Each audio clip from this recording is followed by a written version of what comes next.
হলো একটা রাংটা সেট করার সিস্টেম হচ্ছে। এখন রাংটা সেট করার একটা ইয়েও বেরিয়ে গেছে। যাই হোক, এই হলো সমান, এখানে দিলাম, ওখান থেকে টেনে বের করে নিলাম। ঠিক আছে, ধর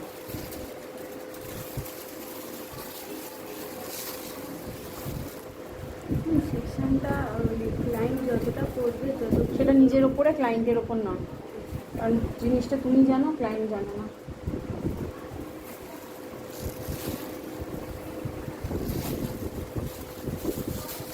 ওই যে রাংটাটা ফোল্ড করেছি সেইটা দে।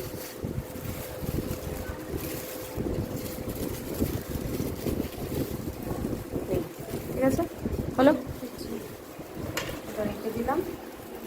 এবার হাফ ইঞ্চ ছেড়ে, টাইমিং দেখ 3টে, মানে এটা আমি প্রসেসে বসালাম 3টে, তাই তো?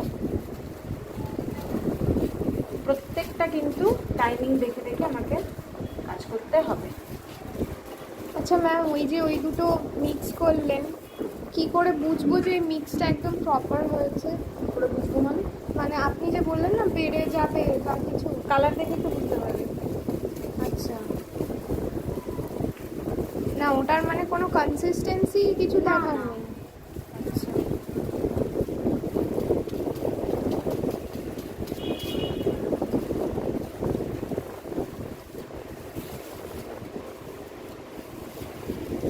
ফ্যানগুলো বন্ধ করতে একটা বিচ্ছিরি ফ্যান।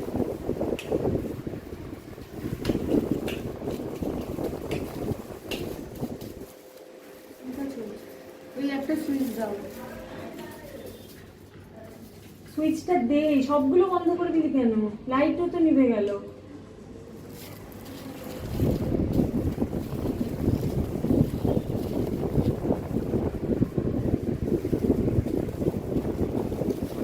চেঞ্জ করতে হবে, তাহলে শীতকালে যারা ক্লাসে আসবে তাহলে কোনো ক্লাসই হবে না।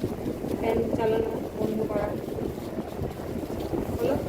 আচ্ছা, এটা ফোল্ড করার সিস্টেম হচ্ছে এই এই সাইড থেকে,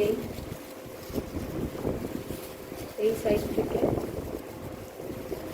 এই হলো।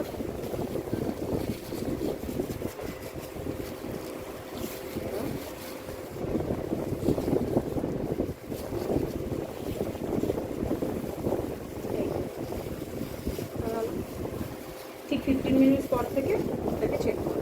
এটা খুলে গেলে অসুবিধা নেই, কিন্তু রান্নার ভিতরে আছে। ঠিক আছে, এবার হচ্ছে এই পোর্শনটা, এদিকে আইছে একটা,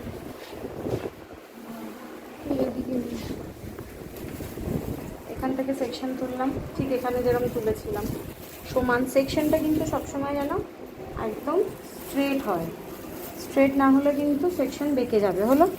আচ্ছা, এবার সেম ওয়েতে ব্রিদিং 2 3 4 5 6 7 হলো। নিচের চুলগুলোকে ছেড়ে দিলাম।